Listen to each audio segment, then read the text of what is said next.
So anytime you have a champion that has an ability that has slightly more range than your auto, you always go like auto and then ability. Next auto, okay? Pay attention. Ooh. Ooh. That's embarrassing. Yeah, that's nasty, man. Do you see how much distance he covered during your... Ugh. So my idea was block Lucian double shot with W, and then after that, kill Nautilus. But obviously not 100%, but that was just the idea at the time. Okay. The first thing that I will point out as Samira, and let's take some generic notes because we will see something Samira specific. First of all, what do you think about using the E this late? Just to be clear, this is where you use your E. Yeah, at the end. So the one thing I will mention is that early on we want to focus more on killing one person and planning two kills. The thing is, you could still dash initially here, and then you would, because of how angles work in League, you might know this for a fact, that if you're here and he's here, you catch up on the diagonal, right? There's another thing that you're not taking into account though, and that is that by remaining close to Lucian, the whole point of you using W now is to block his double shot. That's what you said. If you had dashed initially way earlier, you wouldn't even be in range for him to double shot. So what I would have done is when Kha'Zix shows, like as soon as Nautilus hooks Karma, I'm not worried about my HP bar. In that case, you intentionally want to not windwall here, because the idea is that they get baited by to go a bit deeper, and then you can windwall a bit later, the last double shot or the last auto. The Lucian gets baited into going deeper. If you block the damage early like this, you want to bait because Kha'Zix is here. You don't want to like survive and block the damage right now, because if you do that, Lucian never gets baited to go in. Like if you're Lucian and you initially block this double shot, if I was Lucian, I wouldn't even dash in after all, because I'm like, okay, I can never kill the Karma, not worth dashing. But if you don't block that, maybe he was like, oh, I can dash and try to kill one for one, and then you block after. So there's a world where you're not trying to win by the highest margin possible for win kill because there's a potential for a second. The issue with your logic here is that you're looking at this from a very late game fight point of view, in which there are a lot of variables and it's hard to predict if the Karma will die or not, so better be safe. What I'm saying with early game fights, you gotta understand this. Early game fights are 100% predictable. There's no world, even if the Lucian is a pro player, that the Karma dies when you W late. It's impossible, because you know how much damage Lucian will have, which abilities and what he will have. It's not like he can reset a lot of abilities, spam them, or another guy will... he's got 3 abilities and a passive, and then we wait. So basically, it's not like a late game fight in which like everything is very explosive and 1 second she can like go from 100 to 0. Like it's very methodical and slow. You asking the question, oh, so there's a world where I don't want to block the highest amount of damage? Yes, that world is when you know for a fact how much damage Lucian can do. At that point, you don't care about blocking the most damage, but rather just baiting the enemy in, because you know how much damage Lucian can do. Like I play Lucian, this Lucian can never kill the Karma, okay? It's impossible. So if you have, okay, so the way it works at attack speed is like if you have 1.0 attack speed, there will be 1 second here, and then the animation and then goes your projectile releases. So this is from release to release. That's an R. Release to release. And the and animation... release referring to the projectile, right? Not the completion of the animation. No. The animation is irrelevant and goes on top of that and has nothing to do with it. Like, it also gets changed by attack speed, but they're independent. Sure, but what are we releasing? The projectile, right? Yeah. So if you're melee damage, okay. Yeah, the hit, yes. Yeah.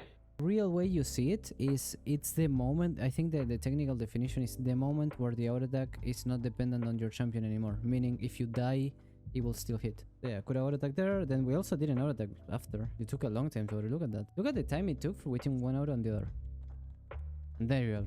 That's super long, isn't it? Was that like what, 3 seconds between two autos? So look at this, it's very simple. 343 was your first auto, and your second auto was 347. Look, no auto, no auto, no auto, no auto. And there you're charging it. There. 346, 7 almost. So between 2 and 3 seconds between the two autos. That's insane, right? But what you understand is this is extra bad when you're running Conqueror and things like that, because it just makes it affects the whole damn combo, right? Okay, next thing. Okay, let's see what happens here. Okay, you know what I'm gonna say, right? If you're in range of E, you're in range of auto. You had to auto before the E, always, okay? So that's the second... You can't step out of E. I guess E radius or E interaction is 625 and your auto radius is 500. So anytime you have a champion that has an ability that has slightly more range than your auto, you always go like auto and then ability. This happens with Kha'Zix. I think I told you about this with Kha'Zix. So I'm gonna... but your E has a 120, 150 range more than your auto. Yeah, that's what I'm saying. Anytime you have an ability that has more range than an auto, you always go for the auto first. Unless you're not in range at all. Yeah, you're absolutely 100%. Okay, yeah, Evolution's autoing me. Yeah, you were like, you was standing still for quite a bit. But let me show this with another champion actually. I know it's not a champion that you're playing, but it paints the picture way easier than with Samira. It's hard to see why with Samira. So with Kha'Zix you have like the Q and the auto, right? So the way it works is this, like, that's the Q range, okay? So I'm gonna put like a ward or something in the Q range if I can. That's the Q range. And then the auto range gonna be like around there. That's the auto range and the Q range. And now I'm gonna put a ward where I am just in case, okay? So you have two choices, okay? And this applies to Samira as well. When you're chasing someone, you can Q auto or you can auto Q, okay? It's really simple. Both of them have an animation, okay? But there's two things that you should know. Number one, auto attack animations get cancelled when the target gets out of range if they get out of range too early. So if you begin casting an ability, it will not cancel, period. Whereas auto attacks have like a grace period, or the opposite of a grace period, where they will get cancelled, okay? That's number one. But number two is about the range. So yeah, so if you do what you did here, which is going for the ability first on Samira. By the way, this applies also to the Q on Samira, so pay attention. So if you go for the ability first, what's gonna happen is, because the ability has higher range, first of all, you're not using the grace period that I mentioned, so you're throwing that to garbage. But second of all, remember that both of them have an ability, an animation, okay? So if you go for ability first, which is here, what's gonna happen is here you get stuck a little bit and the enemy will run away during that time. So what I did is, let's say that the enemy was here and I hit it with a Q, so this is position that I hit the Q, and I wanna stand still a little bit, and during the time I stand still, they come to here. But now this is out of the range of the auto attack, remember? And I can't auto attack anymore. Whereas if I do the opposite, two things happen. One, I'm auto attacking first, and then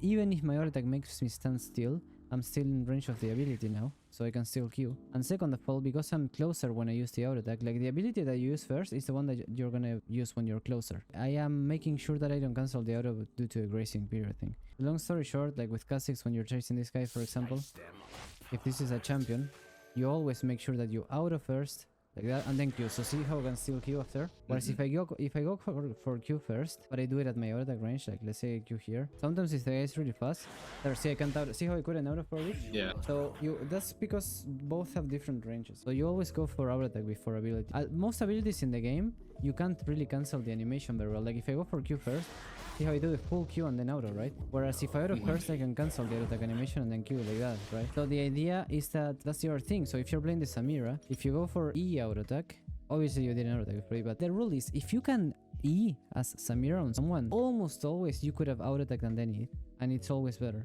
Like almost always. And even if you can't, it's worth trying to spam the auto attack on him a little bit, and if you can't, then you just go for the E. Because very rarely they will be in like, I guess, zone in which you can't auto attack because of 10 range. It's like almost never happens. 100 something units. Yeah, but still, it's very rare. Less with Q also, try to auto attack before Q. Oh, and there's a huge thing that I didn't mention also, because abilities have if you go for Q and then auto on Kha'Zix, for example, then you're gonna have to wait the whole duration between autos doing nothing. Whereas if you auto Q, you're using the Q to recharge the next auto, right? So here you could have absolutely there you can auto. It's impossible you don't auto. Yeah, 100 million%.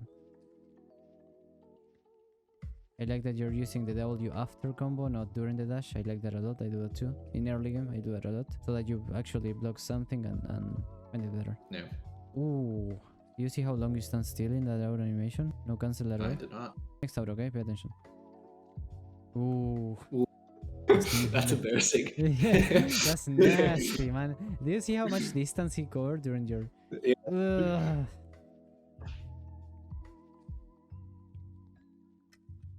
Man, that auto as well. Look at this one. This one. Ooh. You're doing it a lot. Look at how much he could run away from you despite you having 375 MS and him having less. Apart from the fact that he dashed, he shouldn't have gotten any distance on you. Because any distance you lose in each auto would be offset by your 335 speed.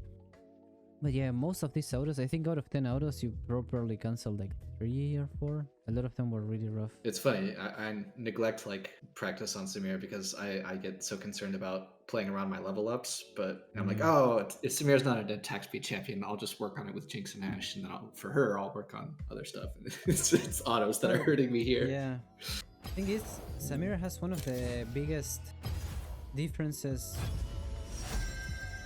What would you call it? Like yeah, I missed like my first 3 cannons that game because like the autos are different. Right, what I'm trying to say is like, you know how Jinx minigun, even if you cancel it, you don't get that much difference but Jinx rocket, if you cancel it, is a huge difference. Meaning the animation of the rocket compared to the length of the cooldown is way bigger on rocket than on Mega. Samira melee auto is like that. Like if you don't cancel it, she stands still so fucking much. But if you cancel it, like if you cancel it, you can cancel so much of the animation. If you don't cancel it, it's like, look at how long she stands still. That's insane. It's because it's a long animation plus low attack speed, so it's like clunky. See how long she stands. Like look at how long it takes for her to go back to the idle state. Super long, right? If you try this with like Ashe or I don't know Jinx, it happens way faster. See how much you can cancel it is like, and it's funny because the range order you can't cancel as much as the melee, so you can obviously cancel it, but it's not as big of a deal. Like, so I guess what I'm trying to say is like, if this is the animation, and let's say that this is the melee animation and this is the range animation, I think the grace period to cancel the melee animation is way bigger. Not only, by the way, the melee animation is just straight up longer, like I drew it here. That's intentional by me. But not only it's longer, but also I'm pretty sure, at least by how it feels, that the melee animation you can actually cancel it around here, whereas the range animation is more like in the middle. I just know that like when you're in long range, canceling it is not as big of a deal compared to if you want to keep being melee. Because a lot of what you did here is like your last 3 or 4 autos were all range because you didn't go melee, because he gained distance on you. I always try to like auto E either how you could barely see the auto because of how fast I cancelled it. I got 2 stacks, see? That was a bit slower. But I would practice this and practice all with her. Try to like practice how fast can you auto E. It's actually really easy to measure because if you try with Conqueror stack, then you just auto E until you get the highest DPS possible. Look, let's try. I'm gonna do it slow. One is a slow one, and the DPS was 2.2, see? But it's super fast, so you can't even see it.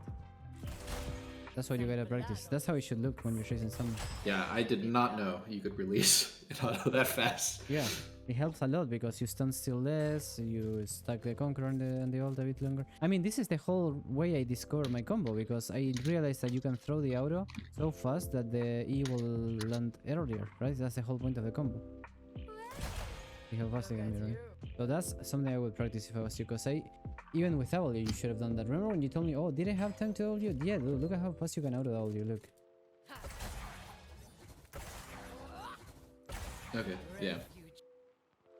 Okay, yeah, you are doing something wrong. So whenever you're chasing someone as Jinx, the idea is that the very last auto of them all is gonna be a rocket auto, because of 3 reasons. One, it's longer range. If you swap to rocket, you get 1 more auto there, right? But number 2 reason is that first auto of rocket will keep the attack speed of your Q passive, you know that, right? So it's not even that it's slower on it. It's the best of both worlds, because number 3, he has the higher AD ratio, but at the same time he has the full attack speed of the Q, the first one. On Jinx, in any of these level 1 engages, it's like minigun, and as you're leaving, you do 1 last range auto that you didn't do. Yeah, I was gonna comment that this is forced, but that's because I didn't do anything to help it happen. Yes, so if you were baiting them, you did the same on the Samira game. You're just not baiting or anything. You see, the fundamentals of ADC differ a lot early and late game. So late game, it is true that you wanna like position well, nobody should touch you, nobody should hit you. Early game, it's not like that. You play way more like using your HP bar. You can get hit and it's fine. It's not like late game. Again, the reason is damage is way lower and everything is so measurable and calculable, if that's the word.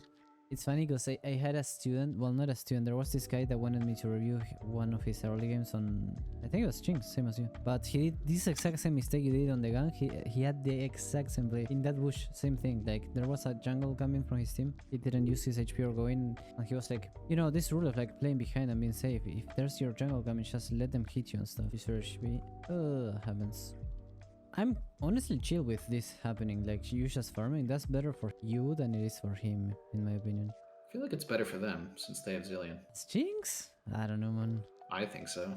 I would be personally chill in this situation. Like, it's not bad because I'm Jinx, but it just, I don't feel like it's as good as being Aphelios with a Zillion. If you ask me which one I'd rather be in a moment like this, I would say the Jinx. Thresh is super good at letting you and like helping you survive. He's trolling. That's so troll. He should have let him recall. You were the one that wants to recall more than them because you're low HP and mana. So he should have let Aphelios recall so you crush this. But that's so troll by Thresh to cancel that recall. Yeah, he's full HP with the potion. Oh yeah, here's where oh my is. That's fucked up. Okay, but so let me ask you something, right? Did you see the Briar coming and Galio coming, or did you only see the Z? So the correct play here, if you see the Z coming, which you see him on the map, I would have played it completely different. I would have put my traps here, so the Z can't pass through there. It's impossible. Like, I'm drawing it like shit now, but it blocks the whole thing. Z can't pass. What do you mean? He just shadows over. Yes, but if he shadows over, Okay. then when he ults, you can just ghost or flash or whatever, and you get 6 with 1 minion. So what I would have done is position the traps here, and then play here. Because if you play here with ghost and Oh, I see. You're using those traps to stall for level 6. I see. You're not using them to run away. not for stall, you're using them to force the ZW so that then his ult is really shit and you can dodge all the damage with flash and ghost and you can focus on... Sure. I just consider that a way to stall. Right. I have a more generous definition. Yeah, so I think you're playing here too scared and passive where you could make a bigger impact. Would you maybe die? Yeah, like the way you play this is more like you're not gonna die. The way I would play it is like try to get at least 2 kills or something and maybe get an impact. Like it's more risky the way I would have played it, but yeah, like for sure I would have put traps there. These traps are not doing much on him, he's still hitting the... Because the Briar is coming, right? But it's fine. Here I would come back though when Briar is coming with ult, or at least try to go for ult or something. Did you at least ult? Because there's a world where like he never catches you and you just kill everybody. Briar surely wins that, right? Okay, yeah. I mean, it's an AD carry champion. There's no way that he wins that.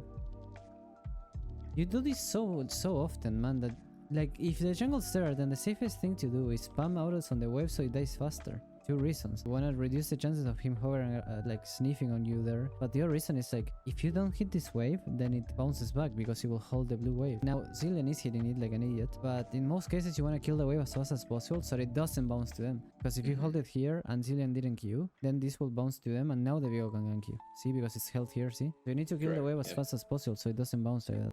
See how it bounced? Now, we're lucky Viego's not there, but why did it bounce? Because... And now I forget to press E and I die to Aphelios. 60 gold for Kraken. Just kill the wave and go get Kraken. Okay, you just press tab. This, if you take this fight, it's really naive by you because look at that tab. He has tier 2 boots and you don't. You never win that. Look at that. Like tier 2 boots are worth way more than record bow in a fight because it's 35 attacks, which is like insane. And he's level 8 and you're 7. So if you take this fight, it's pure ego by you. But just pressing this tab, see 8 versus 7, tier 2 boots versus record bow, like you never take this fight. By the way, I discovered a new Samira mechanic today. It's just that now we're here. If you... When you're low like this, one strategy I like to do more damage in fights is like stay out of vision as long as possible so they don't know that you're gonna fight low HP and they like burn their cooldowns. Here I think you have... Yeah, see there for example, I wouldn't double you because if that Z saw you, maybe...